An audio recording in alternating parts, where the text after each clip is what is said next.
Buenos días, buenas tardes o buenas noches con todas las personas que están viendo este video. Yo soy Nelson Berru. Y bueno, vamos hoy a continuar con el día número 6 de este año bíblico. ¿Qué les digo? Ha sido una experiencia muy enriquecedora. La gente está muy emocionada con respecto a toda esta temática. Yo en lo personal me alegro muchísimo que lo estén disfrutando. De igual manera estoy orando mucho para que Dios me dé los medios y el tiempo para poder hacer estos 365 videos, que va a ser una obra titánica. Pero si lo logro, va a ser el máximo logro que he hecho en mi vida, sinceramente. Entonces, gracias a todas las personas que están orando por eso. Gracias a todas las personas que quieren también apoyarme para eso. Gracias, en verdad gracias. Si es la voluntad de Dios, así será. Serán 365 videos. Y si no, pues bueno, lo que Dios permita. Yo haré hasta donde pueda, ¿no? Y bueno, vamos a estudiar hoy el capítulo 16, 17, 18 y 19. Y vamos a tocar la historia de Sodoma y Gomorra en los capítulos 18 y 19, imperdible. No se lo pueden perder. Este video va a ser un poco largo porque hay que tocar dos temas prácticamente, pero muy buenos. Sobre todo la historia de Sodoma y Gomorra, muy enriquecedora, no se lo pueden perder. ¿Ya? Bueno, vamos a empezar con el capítulo 16, ¿no? Muy bien. Entonces miren, tenemos aquí, estábamos con la historia de, déjenme ver, estábamos con la historia de Abraham, ¿no? Sí, aún estamos con Abraham, el rescate de Lot, el pacto, ya vimos eso. Y bueno, les dije algo muy interesante de la cuarta generación, tómenselo deportivamente, no es por fijar fechas, vuelvo y repito, simplemente es una curiosidad nada más, ¿no? Ahora, miren, tenemos aquí el casamiento con Agar y el nacimiento de Ismael. Tenemos aquí algo interesante. Bueno, vemos que Sarai era estéril, ¿no? Es interesante que las esposas de Abraham, Isaac y Jacob, todas fueron estériles, las esposas principales. ¿Por qué Dios hacía esto? ¿Por qué Dios permitía esto? Por probar su fe, siempre. Verán, en la vida, siempre que llegan circunstancias difíciles, es porque Dios nos está probando. Ya, eso es así de simple. Dios te está probando. Y a veces yo he renegado, ¿no? Y digo, Dios, ¿por qué? O sea, ¿por qué tanta mala suerte? Digo yo, ¿no? Y a veces me olvido, ¿no? De que realmente las dificultades de esta vida son pruebas que le van puliendo al cristiano y nos van haciendo, bueno, nos van ayudando a tener un carácter de oro, que es lo que necesitamos algún día para llegar al cielo, ¿no? Pero bueno, entonces vemos que era estéril, ¿no? Y aquí viene cuando Sara coge y da a su sierva la egipcia, a Agar, ¿no? Le da a su esposo como su esposa prácticamente, ¿no? Ahora, esto era algo tan natural en esa época que tranquilamente una esposa, una señora, podríamos decir, podía coger a su criada y dársela a su esposo, y el hijo que tenía esa criada era prácticamente como el hijo de esa señora, ¿no? De la matriarca, podríamos decir, ¿no? Entonces esto era algo bastante común, pero aquí también vemos la falta de fe de ellos, ¿no? Porque Dios le dijo, vas a tener una descendencia, pero ellos les comenzó a fallar la fe porque pasaron los años, ya estaban viejos. Sara ya estaba a una edad bastante avanzada, igual Abraham. Entonces vemos aquí el intento humano de tratar de arreglar las cosas, que nunca funciona, la verdad nunca funciona bien, porque a continuación justamente tenemos de que una vez que Agar tuvo a su hijo, ¿no? A su hijo Ismael, ella se creció, podríamos decir, por usar una palabra un poquito más hispana, ¿no? Se creció. Entonces ya le comenzó a ver con menosprecio a Sara, y bueno, ya saben, bueno, a Sarai, como se llamaba en ese entonces, y ya saben cómo se puso la situación. Abraham, Abraham siempre el que pagaba piso, podríamos decir aquí, el que tenía que arreglar estos problemas, dicho en otras formas, ¿no? Entonces le comienza a reclamar a Abraham, oye, mira que... Y Abraham le dice, es tu sierva, tú ve lo que haz con ella lo que te plazca, le dijo así Abraham prácticamente, ¿no? Pero bueno, aquí vemos algo interesante, ¿no? Dice que Agar huye, ¿no? Pero dice que un ángel del Señor le sale al encuentro, ¿no? Y bueno, primero le dice que vaya y que se someta, ¿no? O que respete, podríamos hacer otra palabra, ¿no? A su ama, ¿no? Y le hace una promesa. Miren, aquí es increíble. Dios no hace excepción de personas. Dios no tiene favoritismo ni nada por el estilo. Dios ve la aflicción de cada persona. Y eso lo vamos a ir viendo, lo vamos a seguir viendo bastante en la historia de Isaac y de Jacob. Lo vamos a ver bastante, que Dios nunca hace favoritismos. ¿Ya? Dios coge y ama a todos por igual. ¿Ya? Y aquí vemos que Agar le da la promesa de una gran descendencia, ¿no? La misma promesa que le había dado a Abraham y a Sara, ¿no? O sea, Dios no la dejó, ¿no? Y bueno, ahí tiene a su hijo que se llama Ismael, y le promete que va a ser un hombre fuerte, diríamos así, en pocas palabras, ¿no? Y bueno, etcétera, etcétera, etcétera, ¿no? Ahora, y aquí hay algo interesante. Aquí en la cultura de Medio Oriente, siempre se ve pozos en toda la historia. Yo voy más adelante de lo que van ustedes, obviamente, por lo que tengo que hacer los videos y todo esto. Y siempre pozos, hay pozos por todo lado. ¿Por qué? Bueno, en el desierto los pozos eran esenciales, totalmente los pozos eran esenciales. Recordemos que ellos no viven en una zona bastante seca, bastante seca. El agua ahí no se consigue a la vuelta de la esquina, como tal vez en países latinoamericanos, que tenemos una gran fauna, una gran naturaleza. Ahorita ustedes están escuchando, aquí donde yo vivo está lloviendo, y estaba lloviendo más fuerte antes de grabar el video. Estaba un poco preocupado por el audio, ¿no? Pero bueno, entonces a este pozo, se llamó el pozo el Dios que me ve. Le pusieron el nombre a ese pozo, ¿no? Y muy bien, ¿qué más tenemos ahí? Y bueno, dice que Abraham era de edad de 86 años cuando tuvo a Ismael. Entonces vemos que era una edad bastante avanzada. Entonces imagínense un hombre de 86 años y una mujer de 76 años, porque le ganaba por 10 años o más a Sara. Entonces vemos que la cuestión de la duda humana siempre entra en juego y siempre entrará en juego. Pero ahí viene la fe, algo que nosotros tenemos que aprender a tener. Abraham la desarrolló más adelante al 100%, pero en el camino de ese desarrollo tuvo caídas y bajas. Ahora, el cristiano siempre va a tener caídas y bajas. Ustedes a la primera no se decepcionen, no se desilusionen, no se rindan, sigan adelante, ¿ya? Entonces, siempre va a haber caídas y bajas en el cristianismo. Y no entren en desesperación. Estos hombres hicieron cosas incluso hasta terribles, pero a pesar de esos, dale, sigamos adelante, ¿no? Confiamos en Dios.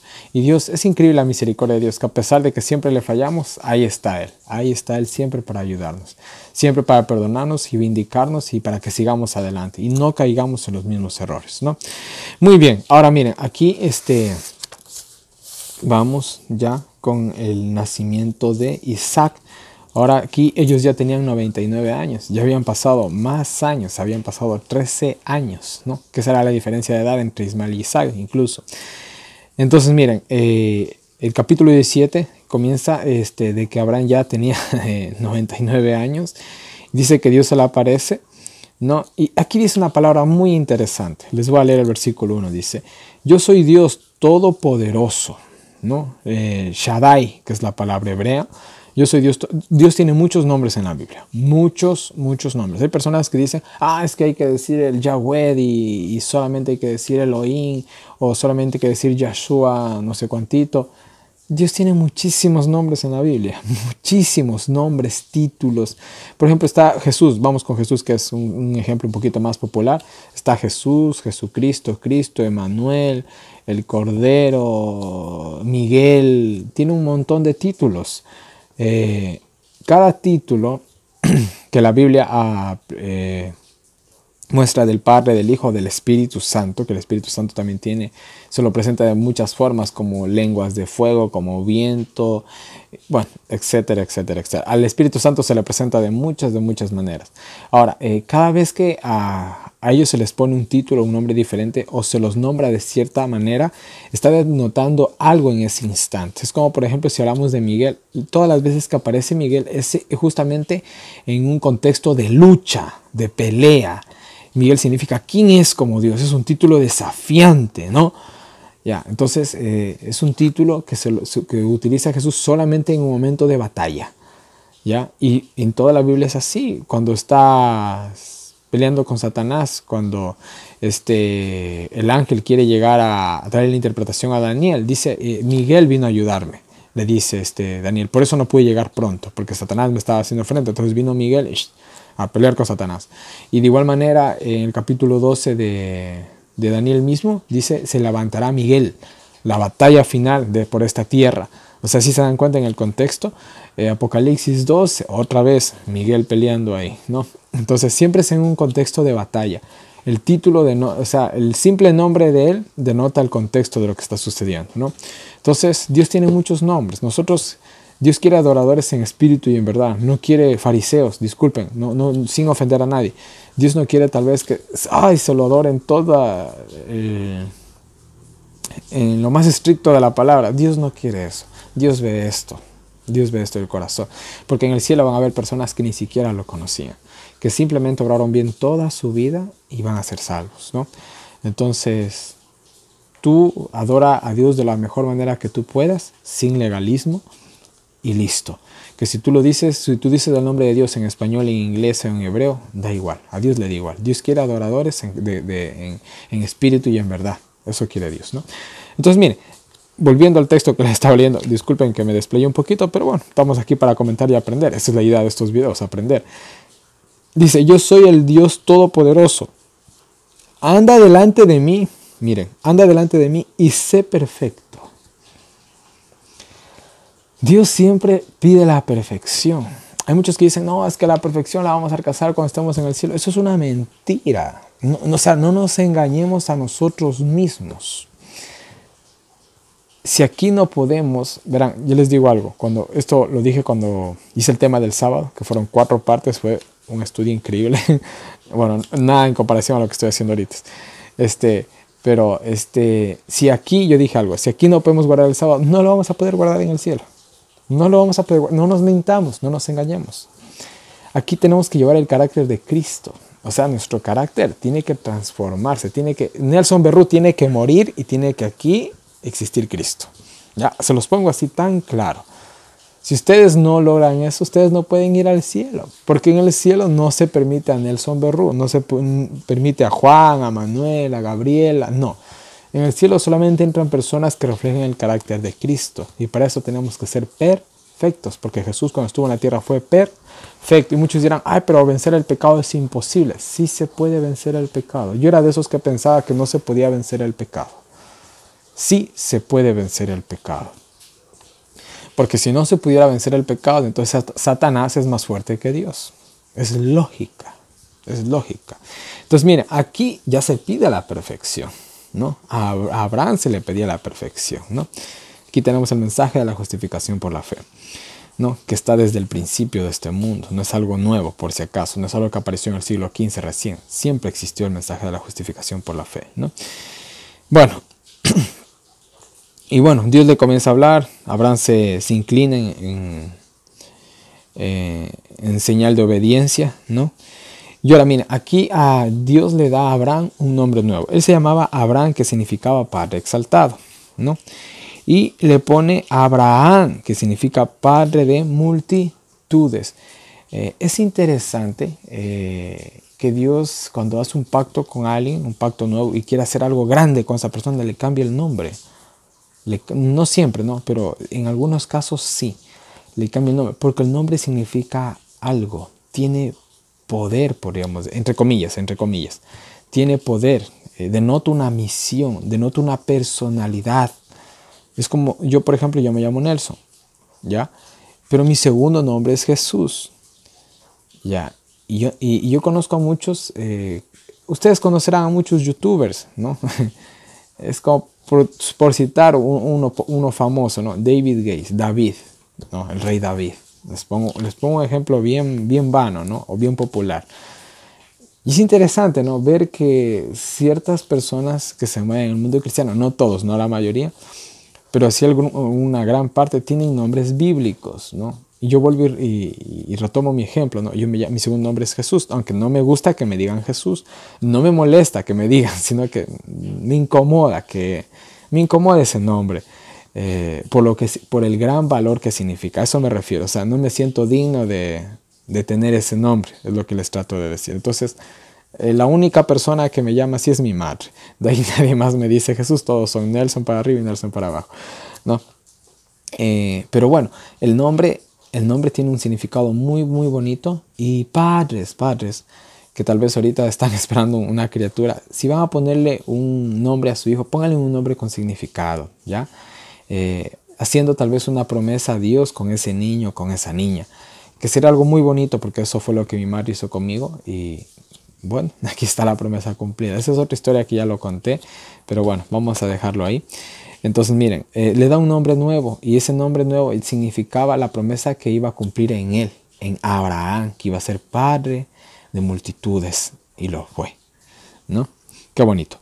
No, le promete que iban a salir reyes de ahí, y salieron reyes, David, Salomón, reyes famosos que aún en la historia están, aún en el juego de, una vez vi una curiosidad, ¿no? En el juego de baraja, que todo el mundo ha de conocer la baraja, ¿no?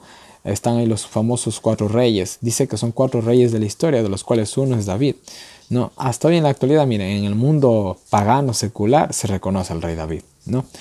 Un pacto que Dios cumplió al pie de la letra, aunque a veces Abraham por ahí falló un par de veces. Dios, aunque nosotros fallemos a nuestra palabra, Dios no lo hace. Dios no falla a su palabra, no se olviden de eso, ¿ya? Muy bien, otra vez le renuevo el pacto. De ti te haré tú una gran descendencia, ya lo que va diciendo algunas veces, ¿no? Ahora aquí viene un tema que es bastante polémico, la circuncisión. ¿Por qué se circuncidaban los hombres? Oigan, es curioso, ¿no? Es un tema un poco jocoso, gracioso también por una parte, ¿no? O a veces un poco tabú también para algunos, no sé. Bueno, les voy a leer lo que dice el pasaje bíblico. Vamos a quedarnos con lo que dice la Biblia. Dice: este es mi pacto que guardaréis entre mí vosotros y tu simiente después de ti. Será circuncidado todo varón de entre vosotros. Todo varón, los varones, ¿ya?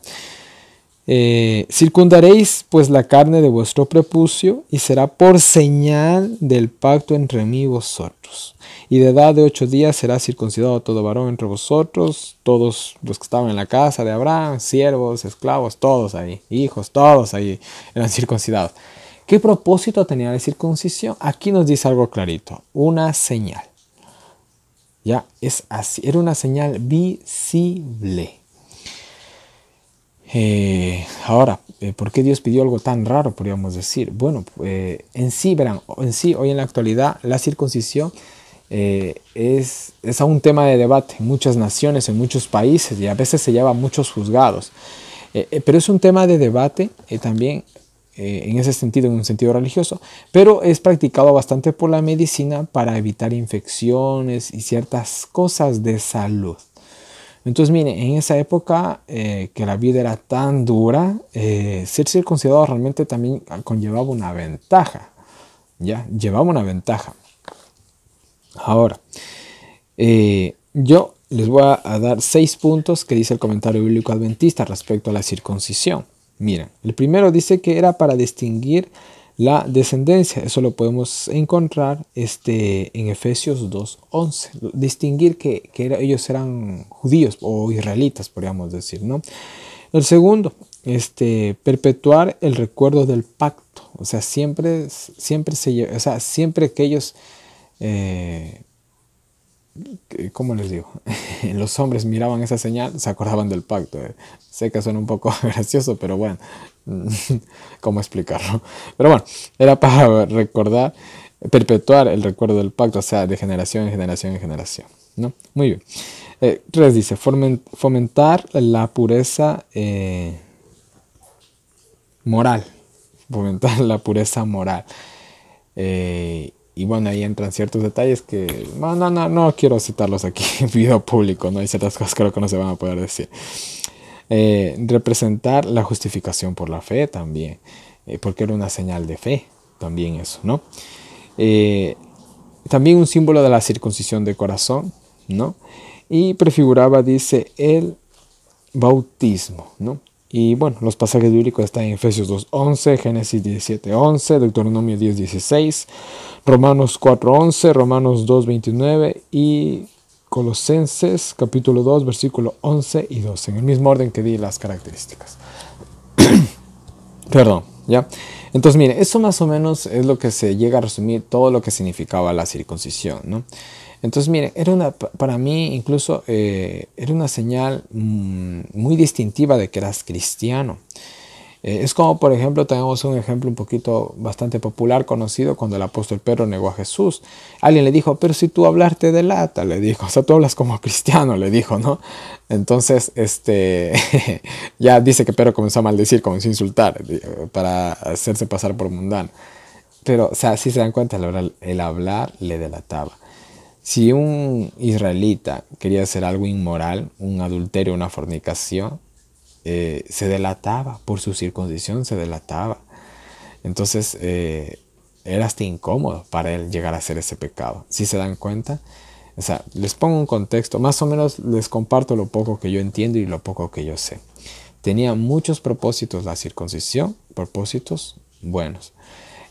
¿Por qué solamente los hombres? Bueno, porque realmente no es algo tan doloroso como en ciertas culturas se practica la circuncisión a la mujer, y eso sí es algo bastante doloroso, es traumante de hecho para las mujeres. Es un acto despiadado, porque lo que se le corta al hombre ni va ni viene, sinceramente, ya, por lo que me han contado, ya, entonces ni va ni viene al hombre. Pero una mujer, una circuncisión es algo realmente, es una salvajada, realmente. Entonces, gracias a Dios que en el pueblo de Israel no se practicaba eso, sino solamente a los hombres, que eso ni les iba ni les venía. Y yo creo que también era por el tema de salud, ya que la vida era dura, era sucia la vida, el polvo, la arena, el desierto, las calamidades, el calor, el sudor. Entonces yo me imagino que ayudaba bastante a evitar tal vez alguna infección, alguna cosita, ¿no? Bueno, seguimos adelante. Todos eran circuncidados, ¿no? Muy bien, el que no se circuncidaba era borrado. O sea, implica mucho como un bautismo prácticamente esto, ¿no? Muy bien, ¿no? Ahora miren, le cambia también el nombre a Sara. Sarai, que significa mi princesa, eso significa Sarai, mi princesa, se lo cambia a Sara, ¿no? Que significa simplemente princesa, ¿no? Y bueno, fue lo que ella prácticamente fue, una princesa, porque Abraham fue como, podríamos decir entre comillas, el rey de Israel, o el padre de Israel, ¿ya? Y Sarai, pues bueno, obviamente fue la reina o la princesa, podríamos decir, ¿no? Muy bien, ahora aquí en el versículo 16 del capítulo 17, Dios confirma, verás, te voy a dar de ella una descendencia, le dijo. O sea, Dios le aclaró de una, porque ellos dijeron, ha de ser por medio de una sierva. No, vas a ser tú y Sara. Entonces, bueno, ahí es cuando se ríen, ¿no? Se ríe Sara y Abraham también se sorprende y dice, pero yo que tengo 100 y ella 90. Incluso, bueno, Sara ya había bueno, ya, o sea, era imposible prácticamente que una mujer de 90 y un hombre de 100 años tenga un hijo, ¿no? Pero lo confirmó. Dios le confirmó, dijo, sí, vas a tener un hijo de ella, ¿no? Y se va a llamar por nombre Isaac, que en sí significa risa.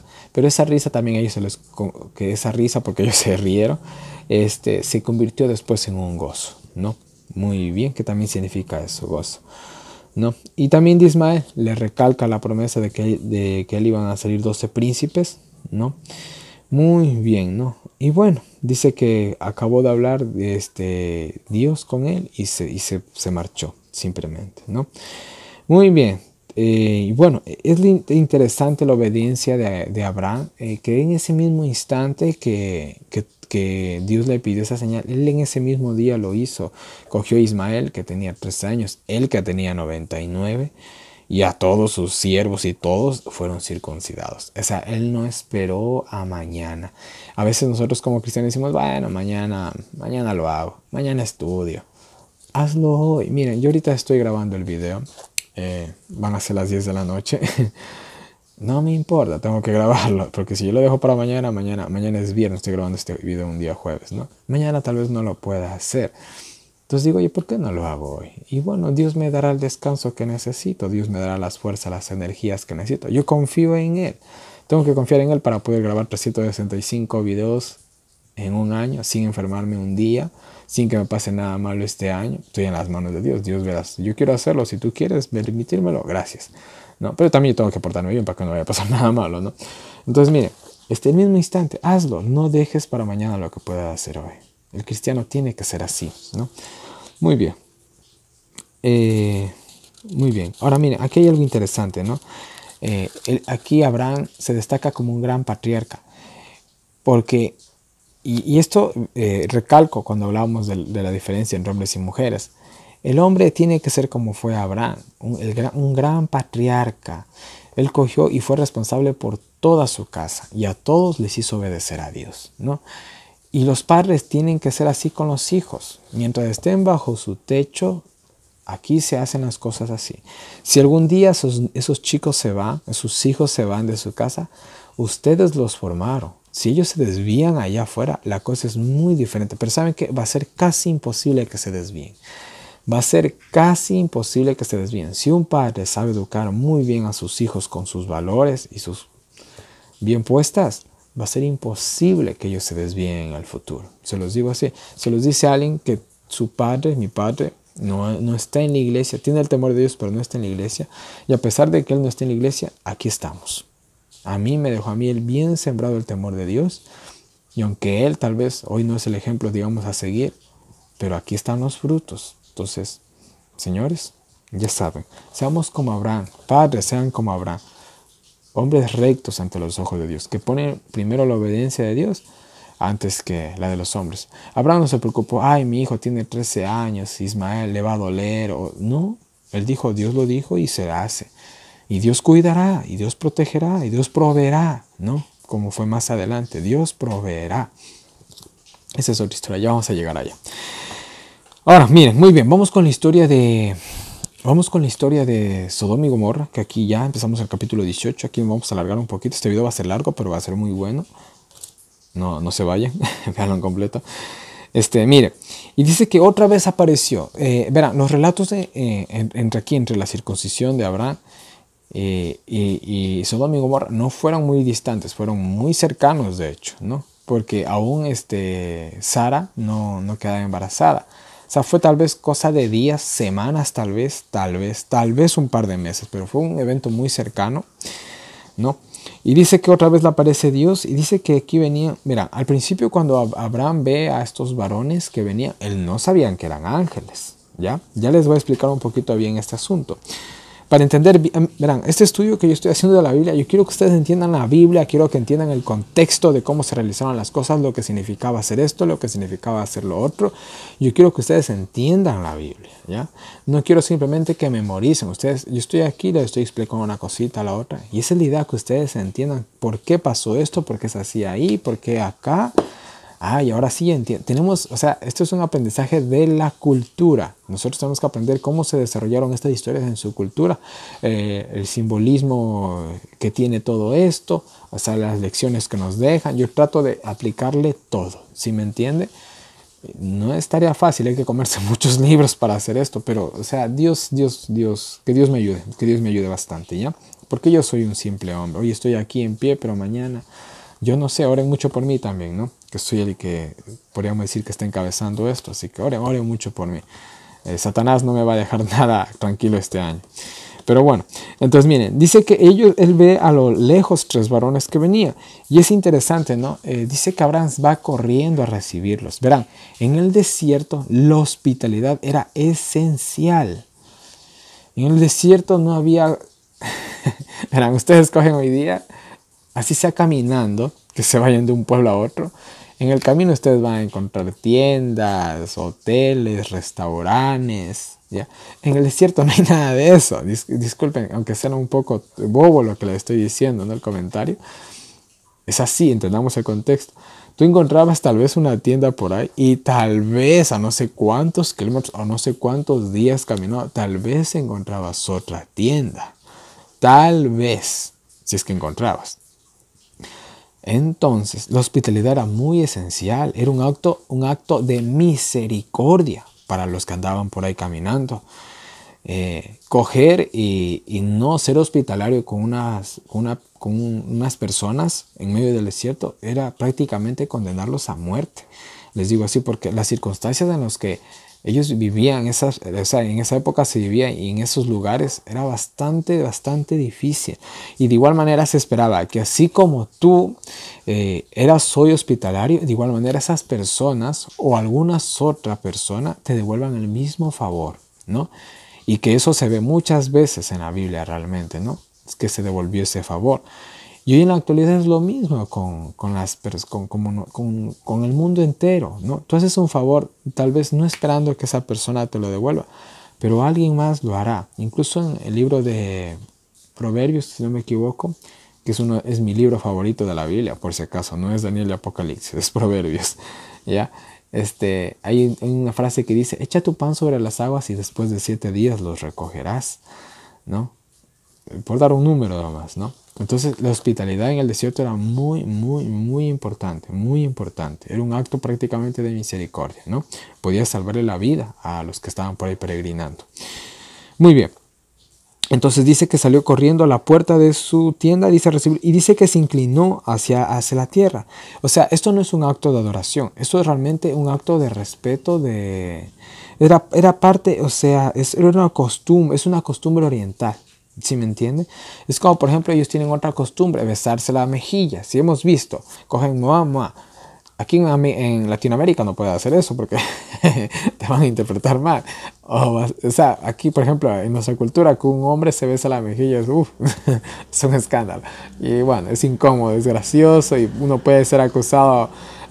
Por ahora ustedes saben por qué. O sea, en nuestra cultura eso no es normal, pero en esa cultura sí lo es. Y en esa cultura también inclinarse ante alguien, o al menos en esa época, es un acto como de prácticamente de saludo, prácticamente, ¿no? Muy bien. Esta inclinación se ve en muchas historias de la Biblia. Que simplemente a personas ordinarias que se conocía se las inclinaba y bueno. Ahora, ¿quiénes eran estos personajes que estaban viniendo? Eran Jesús y 2 ángeles. Sí, uno de ellos era Jesús y 2 ángeles. Ya vamos a ir viendo que aquí hay mucho que decir aún, ¿no? ¿Y dónde estoy? Muy bien. Entonces, Abraham les hace, bueno, aquí en el versículo 3 dice, y dijo, Señor, Adonai, Señor, es como decir hoy en nuestra cultura, buenas tardes, Señor. Es lo mismo, es la misma frase, ¿no? Es una frase de respeto, nada más, ¿no? Muy bien, les invitó a que pasen, ¿no? A lavarse los pies. ¿Por qué a lavarse los pies? Porque siempre se habla en la Biblia que se estaban lavando los pies, porque en ese tiempo no usaban zapatos cerrados, como lo hacemos hoy en la actualidad. Se usaban sandalias. Y imagínate caminando por el desierto en sandalias. ¿Cómo crees que estaban esos pies? Estaban sucios hasta decir basta. Entonces, siempre esa costumbre tan bonita de lavarse los pies era justamente por eso, porque se ensuciaban los pies. No, muy bien. Y bueno, les invitó a que se sentaran bajo un árbol, bajo la sombra de un árbol, y ellos aceptaron. Les dijo, haz así. Ahora, muy bien, aquí tenemos todo chévere. Abraham se apresura a hacer unos panes, prepara un becerro. Un becerro no era algo económico de preparar, no se lo daba a cualquiera, ni se preparaba un becerro por todos los días. O sea, vemos una gran hospitalidad de Abraham, sin saber que eran Jesús y 2 ángeles, sin saberlo. No, se dio mucha prisa, les sirvió mantequilla y leche y comieron. Ahora muchos dirán, ¿los ángeles tienen necesidad de comer? ¿O los ángeles y Jesús pueden comer? Verán, este acto de comer tal vez está relacionado con que Jesús y estos 2 ángeles quisieron demostrar que eran personas reales. Esto mismo lo podemos ver más adelante en la resurrección, cuando Jesús se les aparece y todos dicen, un fantasma. Y Jesús dice que coge pescado y miel y come. O sea, qué combinación tan rara. O sea, yo no como carne hace más de 20 años, pero yo medio me acuerdo del sabor del pescado y no lo combinaría con miel. Ya no sería nada apetitoso. Jesús, ¿por qué comió pescado con miel en ese entonces cuando se apareció a los discípulos? Para demostrar que era una persona real. Aquí más o menos fue lo mismo. Y de igual manera, para probar la hospitalidad de Abraham, ellos accedieron a comer, ¿no? Muy bien, comer o hacer la ilusión de que lo comieron. Queda en el aire. Ustedes deciden, ustedes toman la última palabra. O estudien un poquito más. No profundicé en este pasaje, sinceramente, mucho. No. Bueno, otra vez le preguntan por Sara. ¿Dónde está Sara? Entonces, en ese instante Abraham ya se dio cuenta, no son personas normales, son personas sobrenaturales. Porque, ¿cómo sabían el nombre de su esposa? Y les repite la promesa, ¿no? Tu esposa Sara va a dar un hijo. Pero en el texto 11 dice que a Sara ya se le había pasado, esta cuestión de las mujeres, ¿no? Su costumbre. O ya no menstruaba, dicho de manera más directa, ¿no? Dice que Sara se rió. Y bueno, y aquí en el versículo 14 dice algo tan importante, tan interesante. Dice, ¿hay para Dios alguna cosa difícil? Porque ellos eran, ¿cómo? Pues es increíble. Y a veces nosotros, los cristianos, nos dejamos llevar por la lógica. O por decir, bueno, es que esto es imposible. O sea, para Dios nada es imposible. ¿Sí me entiende? Para Dios nada es imposible. Ya, Dios puede, si Dios creó, como le dije en el principio, si Dios puede crear el universo con la palabra, ¿qué puede hacer con nosotros? O sea, para Dios nada es imposible. Y bueno, después de recalcarles la promesa, dice que se fueron a Sodoma y Gomorra. Y dice que Abraham les acompañó más o menos por una distancia de unos 7 kilómetros, caminó con ellos acompañándoles, que también era costumbre de esa época acompañar a los pasajeros o los peregrinos, cierta distancia, ¿no? Hasta más o menos ubicarles. Decir, miren, sigan por allá alguna cosita, ¿no? Sobre todo si no conocían el camino, ¿no? Era una cuestión de amabilidad, ¿no? De cordialidad, hospitalidad, etcétera, ¿no? Y bueno, caminaron más o menos unos 7 kilómetros, ¿no? Y bueno, aquí vemos la gran estima de Dios por Abraham. Dice, ¿cómo será posible que no le diga a él mi propósito? Y le cuenta lo que va a hacer, ¿no? Y le dice, en el versículo 20 dice una frase interesante. Entonces Jehová le dijo, por cuanto el clamor de Sodoma y Gomorra se aumenta más y más, y el pecado de ellos se ha agravado en extremo. Habla acerca de su destrucción, ¿no? El clamor vendría a ser el pecado, la impiedad. O sea, yo ya lo dije en un video pasado, Dios soporta cierto límite de maldad. Cuando ese límite se llega a ese límite, Dios actúa, ¿no? Dios actúa, y lo iba a hacer con Sodoma y Gomorra. Y aquí vamos a ver muchos detalles interesantes que nos van a hacer pensar en la era que nosotros vivimos. ¿Qué tan cerca estamos de Sodoma y Gomorra en realidad? ¿Qué tan cerca estamos, no? Versículo 21, descenderé. Cada vez que la Biblia dice descendamos, como ya lo vimos en la Torre de Babel, o Dios descendió, o Dios se levantó, habla de actuar. Dios actúa, Dios va a hacer algo. Y créanme que si Dios se levanta es por algo. Es como cuando uno era niño y a veces hacía una malcriadez y está el padre de la madre, no me hagas parar. Ya, con Dios es lo mismo, prácticamente, no me hagas parar. Y bueno, entendieron, creo. Bueno, dice que se apartaron de allí los varones, 2 específicamente, fueron hacia Sodoma, mas Abraham estaba aún delante de Jehová, o estaba con Jesús. Jehová, Jesús, Espíritu Santo son nombres intercambiables. Muchas veces a Jesús se lo llama Jehová. Esto no es que Dios mismo estaba aquí en la tierra, no, era Jesús, ¿no? Nombres intercambiables. Ya, entonces miren, los otros 2 se van, entonces Abraham comienza a interceder por Sodoma y Gomorra. Señor, si hay 50, Señor, si hay 45, Señor, si hay 40, Señor, si hay 30, si hay 20, si hay 10. Pero no había en esa ciudad uno. O sea, habitante de Sodoma, no había uno. Oriundos de Sodoma, no había uno que practicara la justicia. Y 10, ¿por qué 10? Porque más o menos 10 era el número que se necesitaba para hacer un concilio de ancianos, para liderar una ciudad, pero ni siquiera eso había. Entonces, Sodoma estaba condenada, ¿no? Pocas palabras, ¿no? Y bueno, dice que al cabo de eso, dice que Jesús se fue, Abraham se fue, todo quedó ahí, ¿no? O sea, Abraham se quedó intercediendo por Sodoma y Gomorra mientras los 2 ángeles iban donde a Sodoma y Gomorra por Lot. Ahora miren, aquí tenemos algo muy interesante, un paralelismo. Vamos con los paralelismos. Tenemos 3 ángeles anunciando destrucción. En el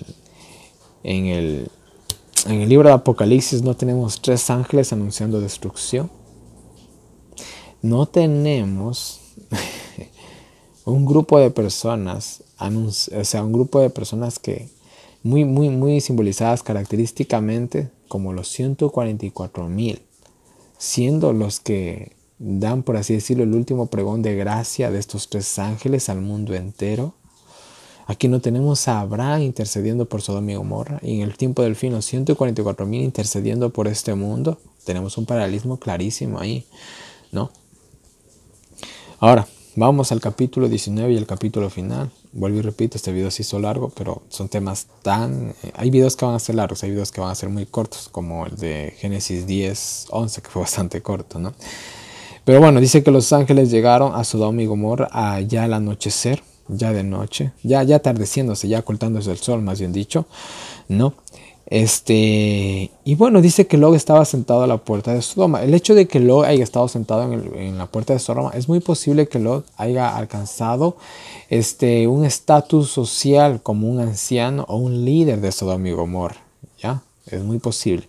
De igual manera, el hecho de que también estaba sentado en la puerta también puede estar implicando el hecho de que estaba negociando, ya que los negocios y todo ese tipo de cosas de los ancianos y todo esto siempre se hacía a la puerta de una ciudad. ¿Por qué se hacía a la puerta de una ciudad?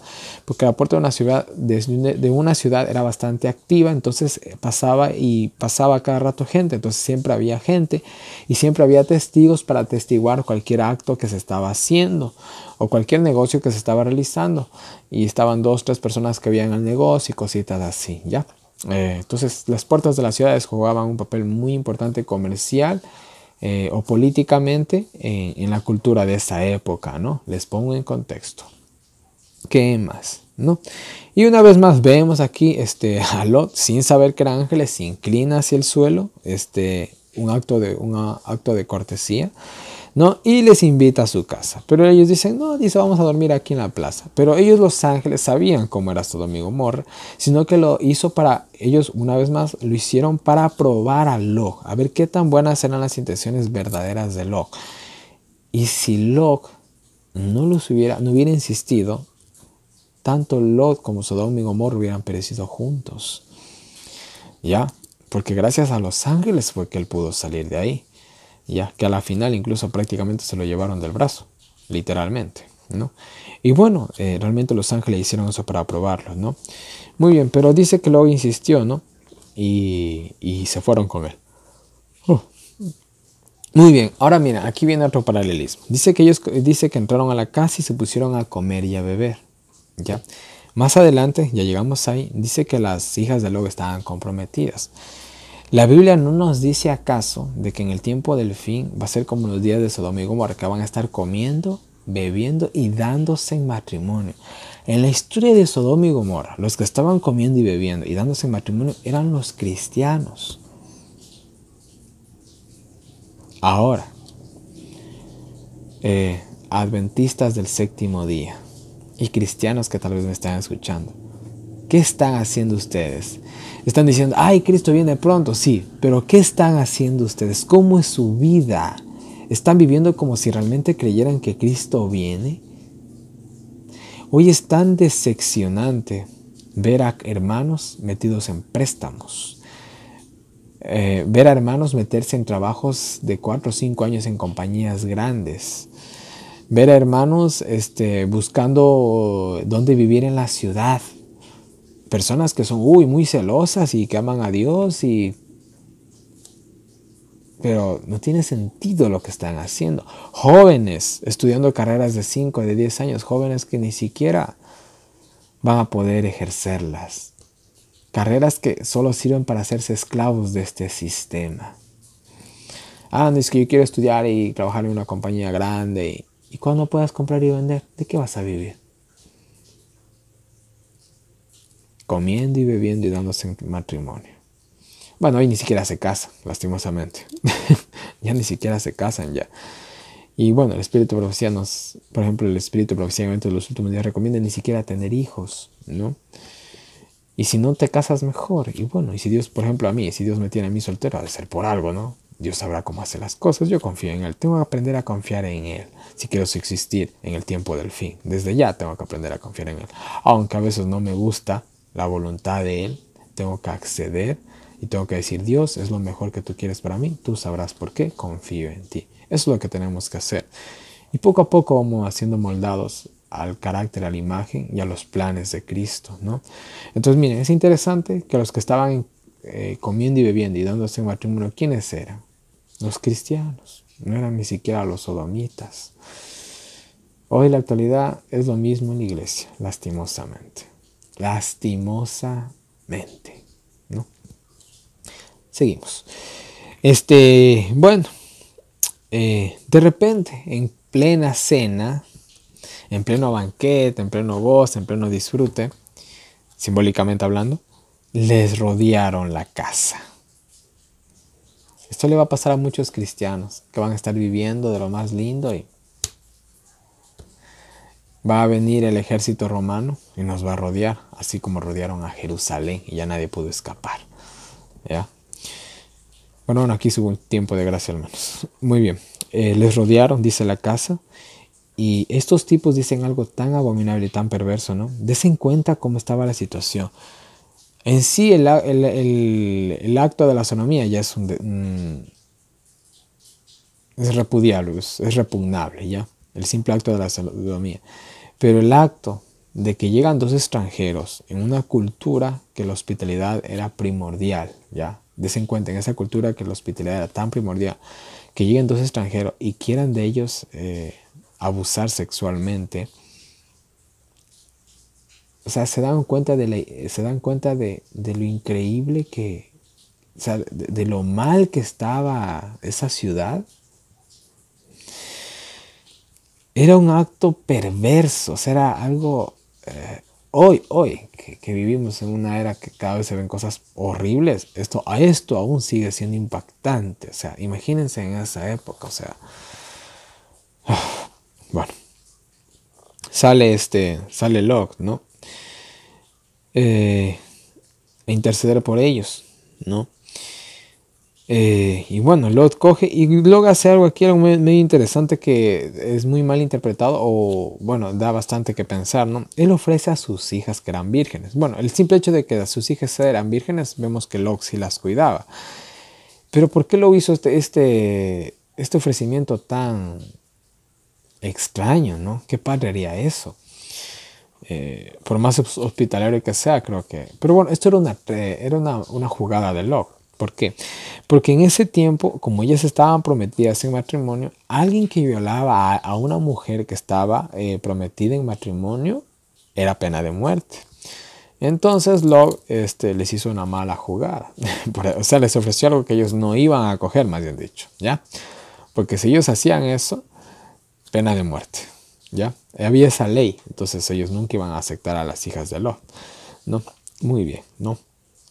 Muy bien. Entonces, miren, el Lot les dicen, o sea, ¿cómo van a hacer esa maldad, mis hermanos? Y ellos se enojan, ¿no? Y esto es increíble con los impíos. Y siempre que nosotros tratamos de remediar algo, la gente a veces se enoja, ¿no? En vez de aceptar que está haciendo mal, se enoja, ¿no? Y ellos dicen, ¿y a vos quién te ha puesto como juez entre nosotros? Ahora a ti te vamos a hacer más maldad que a ellos. Y en ese instante dice que los ángeles cogen y lo meten a Lot y cierran la puerta. ¿A qué paralelismo podemos encontrar con esto? En el tiempo del fin, cuando se dé el decreto de muerte a los cristianos, se va a cerrar la puerta de la gracia para el mundo entero. ¿Ya? Este último acto de la gente de Sodoma y Gomorra los condenó totalmente.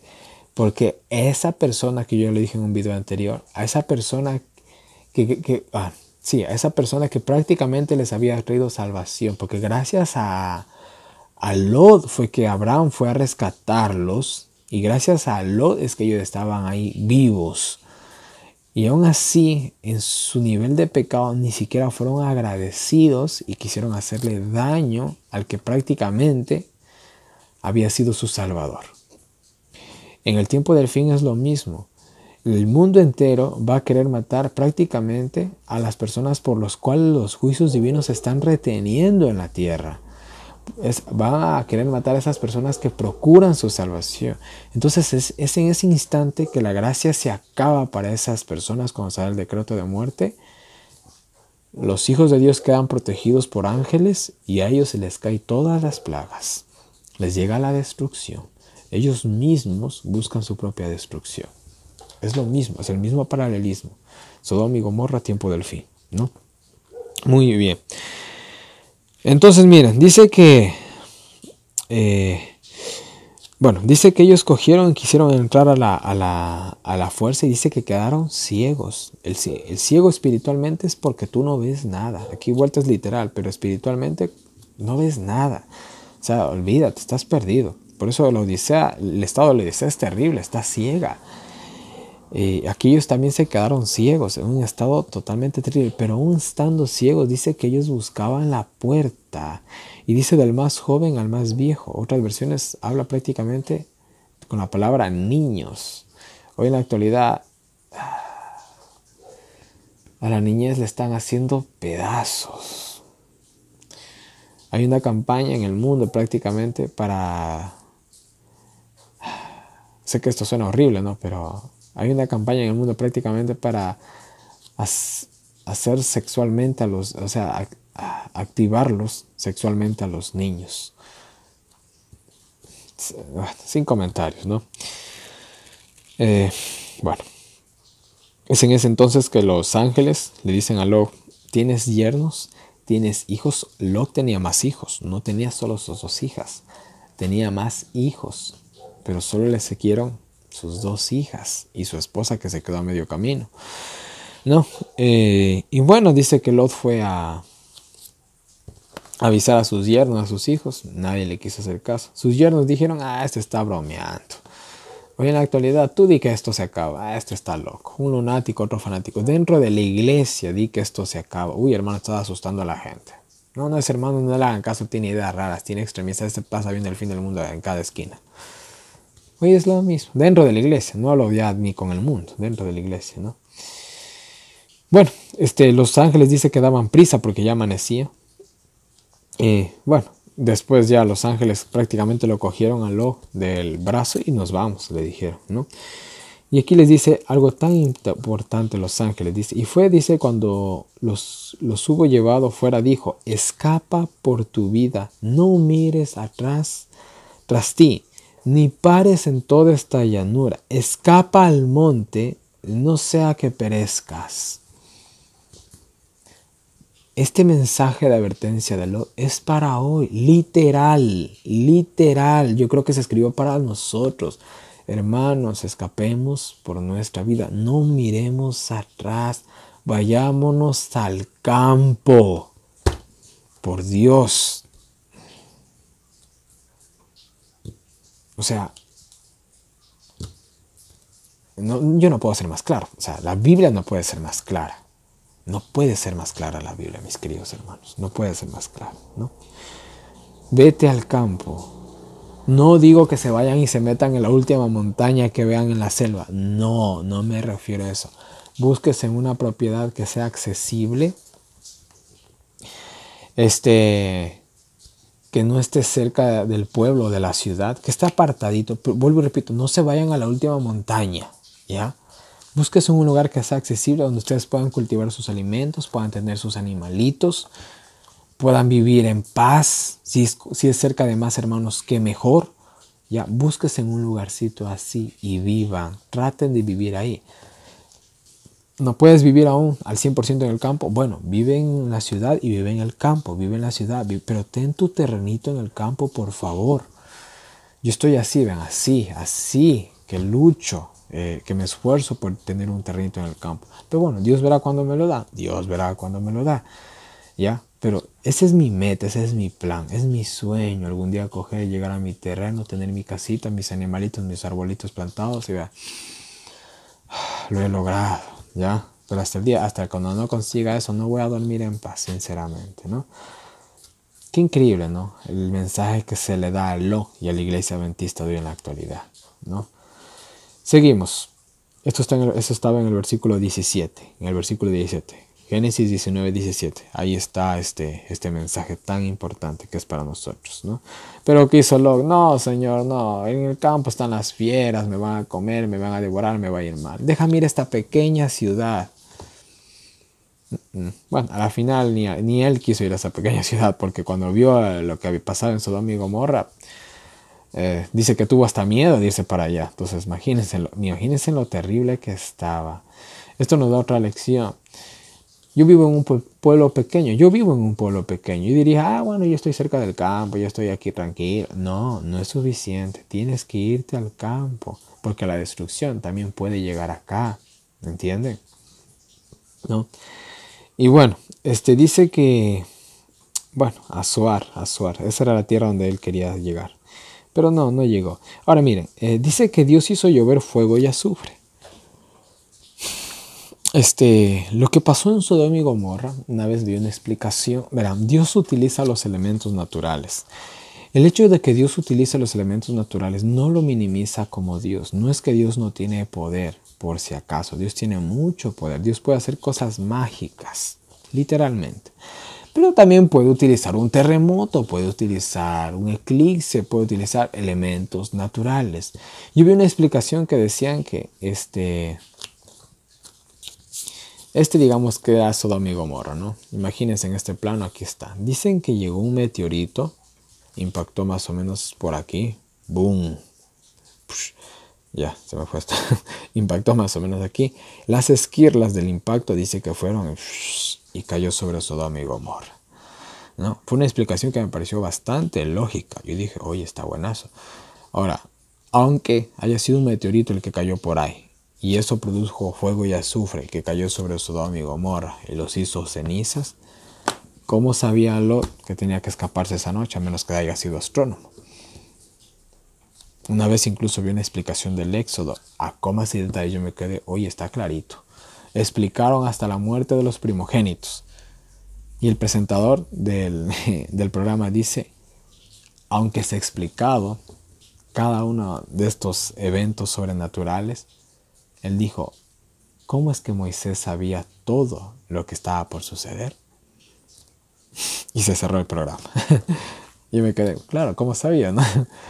Fantástico, decía entre mí. Aunque tienen una explicación lógica, ¿cómo sabían ellos que iba a suceder todo eso? ¿Ya? ¿Cómo sabían estos dos ángeles que iba a suceder todo esto? Esto era dirigido por Dios. Y Dios puede utilizar un meteorito. Los comentarios que leía de las Biblias de estudio dice que posiblemente fue que hubo un terremoto fuerte, ¿no? Que eso sacó el gas, un gas sulfuroso. No sé qué es eso. Me imagino que es un gas inflamable, ¿no? Del suelo dice que junto con el aire se incendió. Dice que posiblemente hubo un terremoto, un gas sulfuroso, me imagino que es un gas inflamable que con el aire hace explosión. Y eso posiblemente dice que fue lo que sucedió. Eso es otra hipótesis. Sea como haya sido la destrucción, la cosa es que eso se destruyó, ¿ya? Y fue Dios el que proveyó. Sea haya sido por un terremoto, haya sido por un meteorito o haya sido mágicamente, ese lugar se destruyó a la hora que Dios dijo y los eventos fueron tal cual, ¿no? Y miren, aquí dice algo interesante, el del comentario del Espíritu de Profecía, que son 2 párrafos pequeños nomás. Dice que Sodoma y Gomorra había pasado el límite, como ya le expliqué, y dice que incluso ahí era en vano. Hacer algo por Sodoma y Gomorra era en vano. Ya habían tenido el testimonio de Abraham, ya habían tenido el testimonio de Lot, ya los ángeles los habían dejado ciegos, y ni así ellos cambiaron. Es lo mismo que pasó con los fariseos. Ellos vieron que Jesús resucita a Lázaro. Ven salir de la tumba a un tipo que llevaba 4 días muerto y no creen que era el Hijo de Dios. Y ahí se cumple la parábola que les había contado hace no mucho Jesús del rico y Lázaro. Interesante que el pobre se llamaba Lázaro, ¿no? ¿Y qué le dijo el padre Abraham al rico? Aunque vaya alguien de los muertos, no van a creer. ¿Ya? Y después de unos días salió uno de los muertos y no creyeron. Sodoma y Gomorra habían llegado al límite de la maldad, que podían ver ángeles del cielo literal bajando con luz y toda la cuestión. No iban a creer. Y el mundo de hoy en la actualidad está llegando a ese punto, de que no van a creer. Hoy la gente no quiere creer. No quiere creer. Y aquí hay muchos cristianos que se frustran. Mis hermanos, yo comparto los mensajes, pero ni bola me para. Tú haz lo que tienes que hacer y punto. Yo hago estos videos. El que los ve bien, el que no también. Ahorita yo estoy formando los grupos de WhatsApp. Entran muchísimos, se salen otros. Yo no puedo insistir a nadie que estudie la palabra de Dios conmigo. Yo me esfuerzo, hago mi sacrificio, grabo, que estudio y comparto. El que lo escuchó bien, el que no también. Yo hice mi parte y punto. Mis queridos hermanos que me están viendo, ustedes hagan su parte y punto. No podemos hacer nada más. ¿No? Muy bien, ¿no? Dice que bueno, también nos habla algo, dice que Lot se paralizó, porque en el versículo 16 habla de que Lot se paralizó. Pero era imagínense, ¿no? Lot entró riquísimo a Sodoma y Gomorra, salió sin nada. Qué triste. Y muchos adventistas que no van a escuchar las advertencias de Dios, van a perderlo todo. Porque no supieron hacer los movimientos que tenían que hacer, ¿no? Podríamos decirlo, ¿no? Muy bien. Y bueno, después vemos que la mujer de Lot regresa a ver. ¿Por qué regresó a ver? Pues bueno, sus posesiones eran ricos. Imagínense en perderlo todo. Se convirtió en sal. Un hecho que, bueno, eso es un poco más difícil de probar, ¿no? Pero bueno, dice que después, al día siguiente subió Abraham, dice, a ver, ¿no? Sodoma y Gomorra, dice que lo vio como un humo de un horno, ¿no? Y ahora, aquí hay algo interesante. En el versículo 29 nos dice, y así fue que cuando destruyó Dios las ciudades de la llanura, se acordó Dios de Abraham y envió fuera a Lot de en medio de la destrucción, al asolar las ciudades de donde Lot estaba. Miren, Lot prácticamente, parte de su salvación fue gracias a Abraham. Y es interesante que Dios por un justo, escuchen, por un justo hace tantas cosas, ¿no? Entonces, por misericordia a Abraham y por evitarle esa tristeza, fue misericordioso con su sobrino Lot, ¿no? Entonces, el mundo entero no sabe cuánto le debe a los cristianos. Ahora, ¿qué más? Vamos terminando, ¿no? Bueno, aquí viene otro acto abominable. Dice que ellos se fueron a una cueva, Lot se fue a una cueva con sus hijas, ¿no? Aquí hay algo interesante, ¿no? Parece que ellas pensaban que eran los últimos habitantes del planeta Tierra. Parece ser que ellas pensaban eso, ¿no? Que más seguro fue después de ver esa destrucción, como habrá sido también lo que hayan visto, pues, ¿no? Para haber pensado que son los últimos habitantes de la Tierra, debió haber sido una cosa increíble. Yo, por ejemplo, cuando sucedió el terremoto del 16 de abril aquí en Ecuador, en el año 2015, si no me equivoco, eso fue terrible. Yo dije, se destruyó el país entero. Dije yo, fue una cosa increíble estar en un terremoto. Pero no fue así, gracias a Dios, ¿no? No fue así. Entonces ellas han de haber pensado que eran los últimos en esta tierra, ¿no? Entonces ahí ellos se les mete esta idea perversa, que la habían captado ¿de dónde? Aquí viene algo importante. Padres. Quieren que sus hijos sean buenos cristianos, quieren que sus hijos sean hombres de bien. ¿Qué les hacen ver a sus hijos? ¿Qué les dan a sus hijos? El peor error que puede hacer un padre es darle a un hijo menor de edad un celular avanzado. Es que necesita para estudiar. Necesita para estudiar. Muy bien. Hagan lo que... Yo tengo una tía que no es cristiana, para nada. ¿Saben qué hizo ella? Ella cogió y compró una computadora y la puso en medio de la sala. ¿Que quieren hacer deberes? Ahí está la computadora. Y si ellos quieren meterse en algún sitio en internet, de lo que sea, todo el mundo los va a ver. No pueden esconderse. Pero si tú coges a tu hijo, a tu hija, no, es que mi hijo es un santo, él es... Ningún padre nunca va a pensar mal de sus hijos. Pero fuera bueno que piensen mal, ¿ya? Fuera bueno que piensen mal. Porque no, es que mi hijo, mi hija es una santa. Ya, tú no sabes dónde te metes, tú no sabes con quién está hablando tu hijo, tu hija. Ya, que necesita un celular, ya cómprale un sencillito, uno que reciba llamadas. Pero no le des uno con internet. Tú no sabes qué va a ver ese chico, esa chica, o con qué personas van a hablar. Ah, es que mi hija se me escapó, se fue con el novio. Ah, es que mi hijo anda en cosas raras. ¿Por qué será? Le has dado demasiada libertad, ¿no? Ahora Locke, mira, Locke pagó las consecuencias bien feo. Llevó a sus hijas a un ambiente perverso. Y miren, sus hijas aún siendo puras, vírgenes, tenían esas ideas perversas. ¿De dónde habían sacado esas ideas perversas? De Sodoma y Gomorra. Estuvieron tanto tiempo ahí en el mal, en la maldad, que esas ideas perversas para ellas fueron normales. Y las efectuaron con su propio padre. Si se dan cuenta, importa muchísimo el entorno en el que vivimos. Importa muchísimo. Y sobre todo los niños, ellos son los más afectados, ¿no? Muy bien. Y bueno, aquí lo embriagan. La mayor está primero, después la menor. Y después de esta relación, de esta relación impura, podríamos decir, aparecen los moabitas y los amonitas, ¿no? Bueno, de Moab sale, es interesante, de la descendencia de Moab sale aquí Ruth, ¿no? Pero bueno, esa es otra historia que vamos a llegar ahí también, ¿no? Y también salen los amonitas, pero lastimosamente estos siempre fueron enemigos del pueblo de Israel, ¿no? Entonces de esto también salió una desgracia para el pueblo de Israel, ¿no? Entonces, mis queridos hermanos, este ha sido el día número 6 de este año bíblico. Un poco largo, el video más largo hasta ahorita, pero yo creo que la historia de Sodoma y Gomorra valía la pena resumirla. Y bueno, mis queridos hermanos, una vez más, en pantalla está mi información de contacto, mi número de WhatsApp. Los que quieran que les agregue a los grupos de estudio, avísenme. Ahí estoy compartiendo tanto estos videos en formato para que lo puedan compartir por WhatsApp. De igual manera estoy compartiendo los enlaces, más publicaciones de otras cositas que subo a diario. En este instante estamos abriendo el chat en 2 horarios. Lo estamos abriendo en la mañana y en la noche por 1 hora en la mañana, 1 hora en la noche. Y de esta manera todos pueden compartir y está muy bonito el chat. Hay personas que se salen, pero hay muchas más que entran y eso me alegra mucho ver el entusiasmo de las personas que están aprendiendo. Que créanme que después de este año bíblico van a ser unos pro en la Biblia, se los aseguro, van a ser unos pro en la Biblia.